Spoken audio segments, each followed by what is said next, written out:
रविंद्रनाथ टैगोर रविंद्रनाथ टैगोर का जन्म कब और कहाँ हुआ था? इनका जन्म 7 मई 1861 ईस्वी को कोलकाता के जोरासांको ठाकुर बाड़ी में हुआ था। कहाँ हुआ था? रविंद्रनाथ टैगोर का जन्म कब कहाँ हुआ था? 7 मई 1861 ईस्वी को कोलकाता के जोरासांको ठाकुर बाड़ी में हुआ था।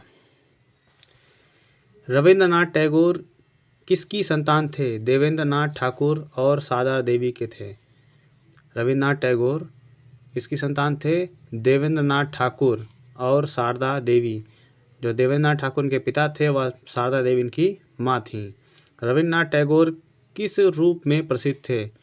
ये जो प्रसिद्ध थे विश्वविख्यात कवि, साहित्यकार एवं दार्शनिक थे। रविंद्रनाथ टैगोर विश्वविख्यात कवि, साहित्यकार एवं दार्शनिक थे। भारतीय इतिहास के एकमात्र नोबेल पुरस्कार विजेता हैं रविंद्रनाथ टैगोर हैं। कौन है? रविंद्रनाथ टैगोर। भारतीय साहित्य के एकमात्र नोबेल पुरस्कार विजेता रविंद्रनाथ टैगोर हैं। एशिया के प्रथम नोबेल पुरस्कार सम्मानित व्यक्ति।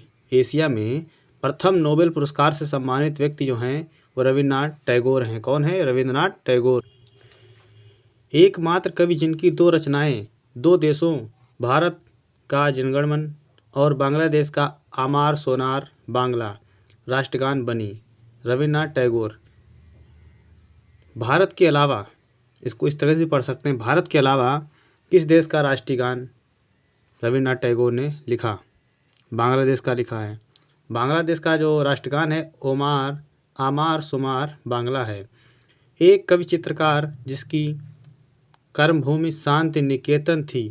एक कवि चित्रकार जिनकी कर्मभूमि शांति निकेतन थी, उनका नाम रविंद्रनाथ ठाकुर है। क्या नाम है? रविंद्रनाथ ठाकुर या फिर टैगोर। प्रसिद्ध कवि रविंद्रनाथ टैगोर ने शांति निकेतन की स्थापना कब की? 1901 ईस्वी में।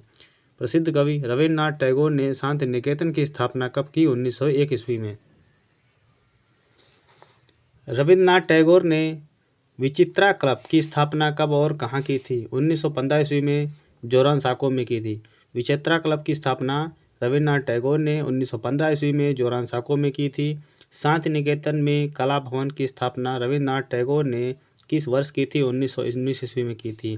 शांति निकेतन कहाँ स्थित है? वीरभूमि पश्चिम बंगाल में स्थित है। रविंद्रनाथ टैगोर को उनकी पुस्तक गीतांजलि को नोबेल पुरस्कार कब मिला? सन 1913 ईस्वी में मिला था। कब मिला? सन 1913 ईस्वी में मिला था। गीतांजलि के अंग्रेजी भाषा के संस्करण के प्रकाशन का कार्य किसने किया था? रोथेस्टीन ने किया था। किसने किया था? रोथेस्टीन ने किया था। रविंद्रनाथ टैगोर के चित्रों की प्रथम प्रदर्शनी 1930 ईस्वी में कहाँ हुई थी? पेरिस में हुई थी। रविंद्रनाथ टैगोर के चित्रों की प्रथम प्रदर्शनी 1930 ईस्वी में कहाँ हुई थी? पेरिस में हुई थी। रविंद्रनाथ टैगोर की कृतियाँ की समानता किससे की जाती है? अभिव्यंजनावादी कलाकार नोल्डे तथा पाक्स क्ली से की जाती है। रविंद्रनाथ टैगोर, जिन्हें भारत का प्रथम आधुनिक कलाकार माना जाता है, का आत्मचित्र यूरोप आधुनिक कला के किस वाद से प्रभावित है? अति यथार्थवाद से प्रभावित है। आधुनिक भारत के प्रथम रचनात्मक कलाकार कौन थे? रविंद्रनाथ टैगोर थे। रविंद्रनाथ टैगोर के चित्र किस शैली के हैं? आधुनिक शैली के हैं। रविंद्रनाथ टैगोर के चित्र किस शैली के हैं? आधुनिक शैली के। रविंद्रनाथ टैगोर के चित्र किस प्रकार के हैं? आधुनिक विमूर्त शैली के हैं। रविंद्रनाथ टैगोर के चित्र किस प्रकार के हैं? आधुनिक विमूर्त शैली के हैं। प्रसिद्ध कवि रविंद्रनाथ टैगोर ने अपनी उम्र के 70वें पड़ाव पर आकर किसे अपनाया? चित्रकारी को अपनाया था। उम्र के 70वें पड़ाव पर आकर किसे अपनाया? चित्रकारी को अपनाया था। रविंद्रनाथ टैगोर ने कितने चित्र बनाए? 2500 के लगभग बनाए थे। रविंद्रनाथ टैगोर का माध्यम था स्याही, रंगीन पेंसिल, फूलों की पंखुड़ियों से प्राप्त रंग, ड्राई पॉइंट, पेस्टल, इंचिंग तथा जल रंग। ये सब रविंद्रनाथ टैगोर का माध्यम। 2011 ईस्वी में किस कलाकार के 150वीं जन्म शताब्दी के अवसर पर द लास्ट हार्वेस्ट नाम से एक कला प्रदर्शनी का आयोजन आर शिव के निर्देशन में हुआ, रविन्द्रनाथ टैगोर के निर्देशन में हुआ। आर शिव कौन थे? कला साहित्यकार थे। रविन्द्रनाथ टैगोर के प्रमुख चित्र हैं लाफिंग फेस, राज हंस, पक्षी, मशीन मैन, सफ़ेद धागे, चिड़िया आदि। एफ.एन. सूजा इनका काल 1924 से 2002 तक रहा है, ईस्वी तक। एफ.एन. सूजा का जन्म कब और कहाँ हुआ था? इनका जन्म 12 अप्रैल 1924 ईस्वी को गोवा के सालीगांव में हुआ था। एफ.एन. सूजा का जन्म 12 अप्रैल 1924 ईस्वी को गोवा के सालीगांव में हुआ था। निर्वसनाओं के चित्रण के लिए जाने जाते हैं। कौन? सूजा जानते हैं, एफ.एन. सूजा। सूजा ने कला की शिक्षा कहाँ से प्राप्त की थी? मुंबई के sir J school of art से प्राप्त की थी। सूजा ने कला की शिक्षा कहाँ से प्राप्त की थी? मुंबई के sir J school of art से प्राप्त की थी। 1942 ईस्वी के भारत छोड़ो आंदोलन में किसने सक्रियता से भाग लिया? सूजा ने भाग लिया था। किसने भाग लिया था? भारत छोड़ो आंदोलन में सक्रियता से भाग लिया था सूजा ने। अपने विद्रोही स्वभाव के कारण सूजा भारतीय कम्युनिस्ट पार्टी से कब जुड़े? 1947 ईस्वी में जुड़े थे। अपने विद्रोही स्वभाव के कारण सूजा भारतीय कम्युनिस्ट पार्टी से कब जुड़े? 1947 ईस्वी में जुड़े। वर्ष 1947 ईस्वी में प्रोग्रेसिव आर्टिस्ट ग्रुप की स्थापना किसने की थी? एफ.एन. सूजा ने की थी। एफ.एन. सूजा न्यूयॉर्क कब जाकर बस गए? 1967 ईस्वी में बस गए थे। एफ.एन. सूजा न्यूयॉर्क जाकर कब बसे? 1967 ईस्वी में बस।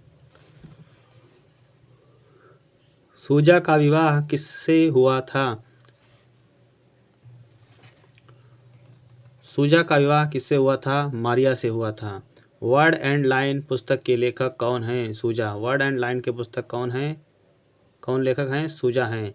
सूजा का देहांत कब हो गया? 28 मार्च 2002 ईस्वी को मुंबई में हो गया था। सूजा का देहांत 28 मार्च 2002 ईस्वी को मुंबई में हो गया था।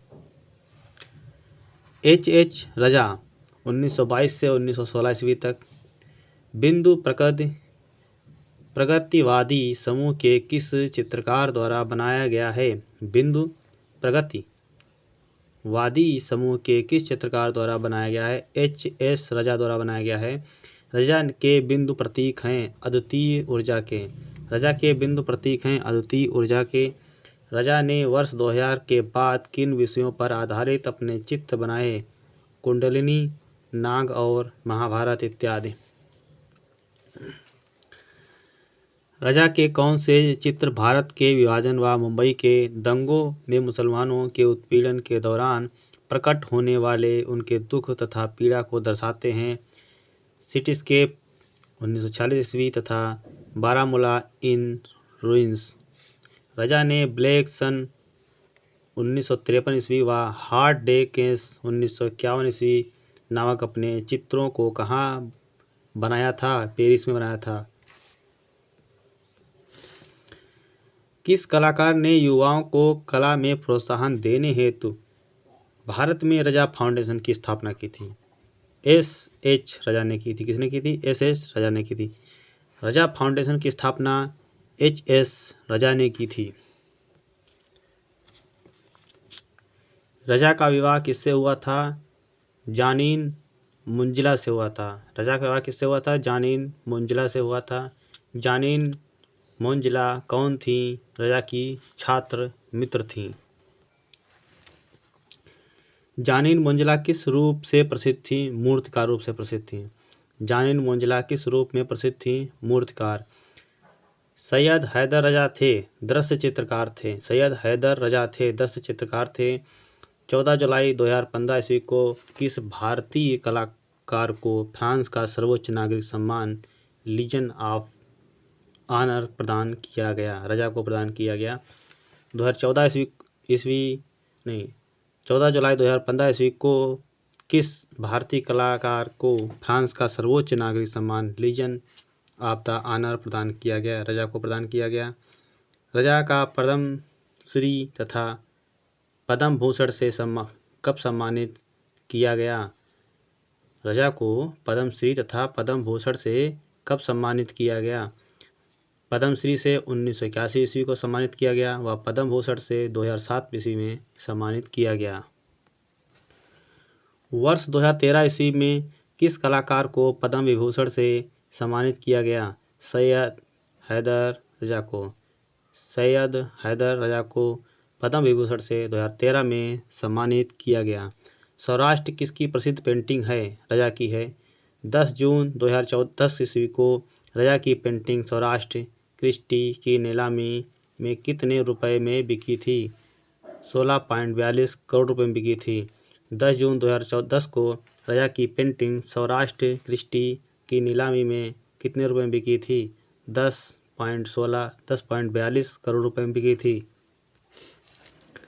2014 ईस्वी में की क्रिस्टी नीलामी में रजा की पेंटिंग ला टेरे व चर्च एट म्यूलान कितनी रुपए में बिकी थी? क्रमशः 18.61 करोड़, 2.3 करोड़ रुपए में बिकी थी।